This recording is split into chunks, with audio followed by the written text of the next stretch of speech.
Bonjour Christophe Girard, maire adjoint de Paris, chargé de la culture depuis 2000 ans, aux côtés donc de Bertrand Delanoë.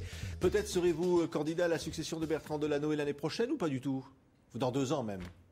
Écoutez, franchement, je suis très content comme adjoint au maire chargé de la culture. Il y a un travail à terminer et surtout Bertrand Delanoë est maire de Paris jusqu'en mars 2014. Donc pas d'ambition personnelle. Et puis il y a aussi une très bonne candidate et il y aura sans doute d'autres candidats puisqu'il y a Anne Hidalgo, sa première adjointe. Donc. On dit que vous pourriez quand même vous présenter dans la 2e circonscription qui est convoitée par François Fillon lui-même. Alors le Parti socialiste, le Bureau national, la rue de Solferino a choisi différemment puisqu'elle a fait appel à Axel Kahn, le généticien, pour représenter donc le Parti socialiste contre François Fillon. Oui. C'est un choix. Que vous regrettez? Non, c'est un bon choix, mais c'est vrai que j'aurais souhaité qu'un socialiste, un élu socialiste parisien, puisse être candidat et combattre l'actuel Premier ministre qui a quitté la Sarthe pour venir à Paris. Oui. L'actuel Premier ministre qui a présenté ses vœux à la presse ce matin a accusé François Hollande de diabolisation infantile. Il dit que, évidemment, c'est une espèce de scorpionite de la politique. C'est un peu radical, un peu sectaire, un peu caricatural, mais je pense que ça indique que François Hollande, en effet, incarne une opiniâtreté, une constance, une sérénité qui, à mon avis, déstabilise beaucoup et l'actuel président de la République et, semble-t-il, son Premier ministre. Oui. Il y a une véritable politique de gauche en matière de culture. Est-ce qu'il y a vraiment une culture de gauche, une culture de droite? Il y a en tout cas des valeurs que nous défendons à gauche et que nous défendons à Paris depuis l'élection de Bertrand Delanoë en 2001 et sa réélection en 2008. C'est une idée de la société qui est d'être solidaire et de venir en aide, en effet, aux plus démunis. C'est notre vision de la société. On ne fait pas tout à fait confiance au marché. Oui. Vous êtes un peu gonflé à publier un livre rouge de la culture. C'est pas Mao Tse-tung, mais presque. Hein, c'est une belle couleur, je trouve. Non, mais... Le rouge, c'est la force, c'est l'amour. Je pense que c'est un livre qui tient à apporter un certain nombre de propositions. François Hollande nous a demandé de travailler. C'est un bon candidat et la culture est un sujet important pour nous. Nous sommes en France. Nous sommes un pays d'exception culturelle, je crois qu'il faut le rappeler. Et dans un moment où, franchement, le monde a choisi la marchandisation, je pense que de rappeler que la France, c'est un pays d'écrivains, est un pays d'architectes, un pays d'urbanistes, est un pays de paysagistes, est un pays de musiciens et de peintres, et de cuisine, et de mode. Je crois qu'il est bien de rappeler que par la formation, par l'éducation, nous pouvons être un pays différent des autres. C'est-à-dire que ça n'est pas fait actuellement? Vous diriez Frédéric Mitterrand n'est pas un bon ministre de la Culture, par exemple? Frédéric Mitterrand est le meilleur ministre de la Culture que Nicolas Sarkozy, à mon avis, pouvait avoir. Donc je pense qu'il a bien fait de choisir Frédéric Mitterrand, qui est par ailleurs un ami. Mais je crois que la culture aujourd'hui n'est plus une priorité dans notre pays. Les années Lang sont évidemment bien loin, les années François Mitterrand sont bien loin.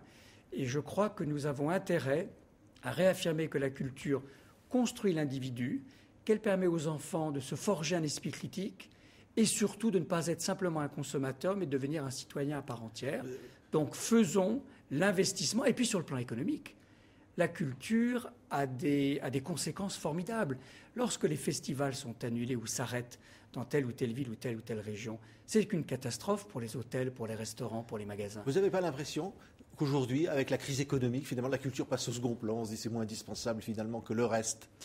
Eh bien, les sondages montrent que la visite des musées, la fréquentation des théâtres et ici ou là, et des cinémas est en hausse. Ce qui montre bien que le besoin de rêver, le besoin de réfléchir, le besoin de s'évader est nécessaire. Mais pas seulement.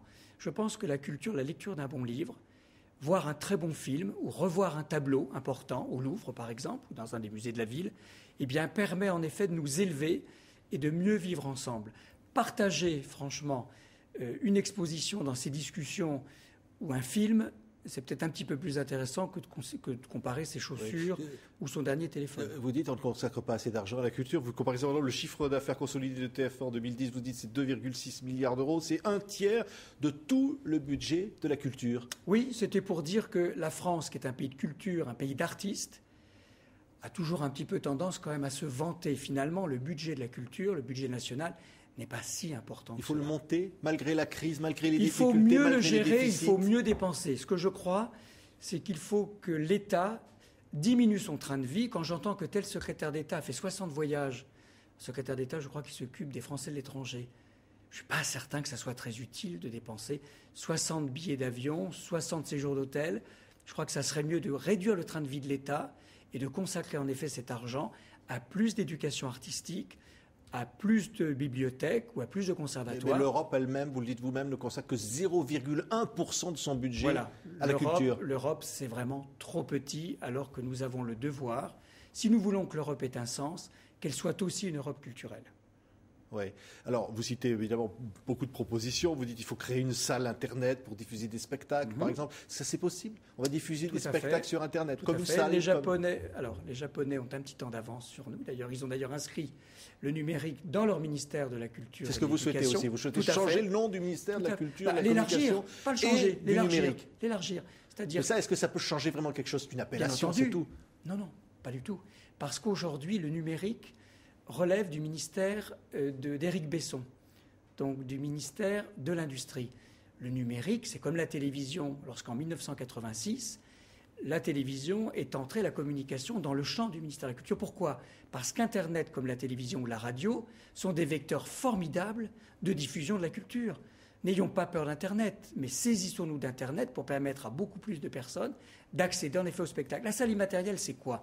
C'est simplement d'avoir une salle immatérielle avec un directeur de programmation qui montrera le soir des premières tel opéra, tel concert ou telle pièce, pour donner ensuite le goût à ceux qui ne sont pas allés dans la vraie salle, d'aller dans la vraie salle, de s'asseoir dans un vrai fauteuil et de voir un vrai lever de rideau. Alors il y a beaucoup de propositions, vous dites qu'il faut installer des ateliers d'artistes dans les écoles, vous dites qu'il faut évidemment réformer en profondeur l'éducation artistique à l'école, non plus simplement apprendre la flûte à bec. C'est-à-dire que vous avez un regard finalement très, très critique envers ce qui est fait aujourd'hui. La France est en train de s'appauvrir au plan culturel? La France ne s'appauvrit pas sur le plan culturel, mais elle laisse trop faire le marché.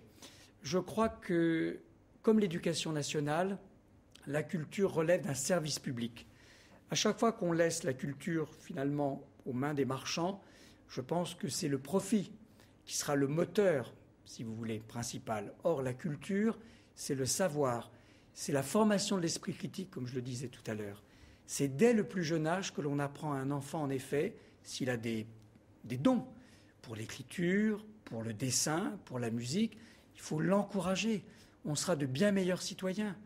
N'ayons pas peur, en effet, de la dépense culturelle. Vous savez, si la culture coûte cher, essayez l'ignorance. Le prix est beaucoup plus élevé. Merci Christophe Girard. Je ne vous demanderai pas s'il y a beaucoup d'artistes qui soutiennent François Hollande, mais bon. En tout cas, je le souhaite, parce que François Hollande est un homme, je crois, qui veut changer ce pays et redonner de l'honneur à notre pays et à cette fonction qu'est la fonction présidentielle. Merci pour ce petit livre rouge de la culture publié chez Flammarion. Merci d'avoir été notre invité Christophe Girard. Merci à vous.